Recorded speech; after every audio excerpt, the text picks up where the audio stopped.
The MAGA Civil War. Tucker challenges Trump, and the base is watching. And I am saying this because I'm really afraid that my country's going to be further weakened by this. I think we're going to see the end of American empire, obviously. Other nations would like to see that, and this is a perfect way to scuttle the USS America on the shoals of Iran.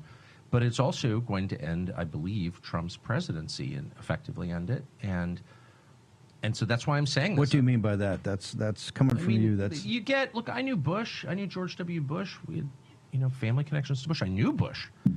Personally, I still see Bush sometimes. And, of course, he hates me, and he does because I criticized him on Iraq. And that war is the sum total, from a historical perspective, of his administration. But I knew him, and he had all kinds of plans for the things that he wanted to do. But once domestically, right, to improve the country. Right. And you may agree or disagree, but in his mind, he wasn't just about the invasion of Iraq in March of 2000. Oh, no. He was going to redo Social Security. 100%, He had all that. 100%. All types of. He was going to take care of the entitlements issue. And he really thought it was going to work. Yep. And you could laugh at that or whatever, but the point is, the second you get enmeshed in a real war, not a fake, let's go bomb the villagers and declare success, though we don't even have a good track record. Why are the Houthis still there?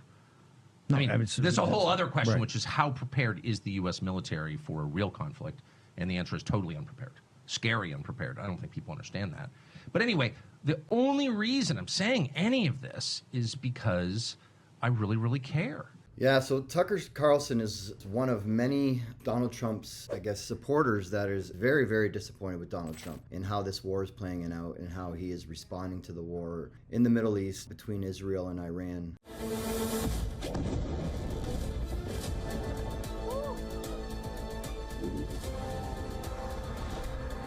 Obviously, Trump is supporting Israel, as usual. The United States and Israel are allies. That is definitely expected. However, Trump has definitely been telling Iran to stop their nuclear program and to stop attacking Israel. So he's obviously picking sides here. It should be interesting to see how this plays out. Obviously, we're at very scary times right now because we don't want the U.S. to get involved. That is the one thing we don't want to happen, because if the U.S. gets involved, it will definitely escalate from there. And then you could even see a potential false flag in the United States, similar to what we saw in the war with Iraq with Bush, talking about weapons of mass destruction in Iraq. That's why that we went to war, and then in reality there were no weapons of mass destruction. I feel like it's the same thing playing out right now. A lot of people don't believe that Iran is working on any nuclear program. They don't have any nuclear weapons. However, that is the excuse as to why this war is happening right now. And it looks like it is escalating, and it looks like the U.S. will get involved. Hopefully this thing de-escalates in a very, very short period of time. However, I do think that this is going to escalate